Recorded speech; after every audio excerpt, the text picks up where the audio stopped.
كانت بتسمع صوت بنتها بيكلمها من الأوضة رغم إن البنت ماتت واتدفنت من أسبوع. القصة حصلت في المنصورة سنة 2014.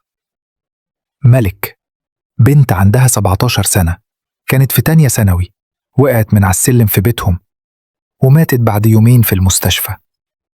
الأسرة كلها اتدمرت نفسياً، بس الأم بالتحديد كانت عايشة على ذكرياتها معاها، لدرجة إنها كانت بتنام على سرير بنتها وتحضن هدومها كل ليلة. بعد 7 أيام من الوفاة، الأم بدأت تسمع صوت ملك بينادي عليها من الأوضة: ماما، انت سامعاني؟ أنا لسه هنا.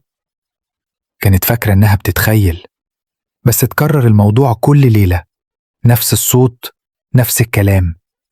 وفي مرة سابت موبايلها بيصور وهي نايمة، لما صحيت لقت الفيديو فيه حاجة غريبة.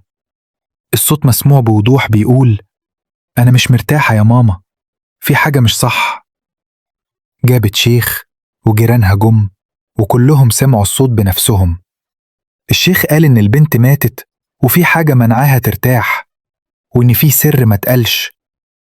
الأم انهارت وقالت وهي بتعيط قدامهم: ملك ماتت بعد ما اعترفت لي بحاجة، وأنا كتمت السر. ولحد النهاردة محدش عارف السر ده كان إيه، ولا الصوت سكت فعلا.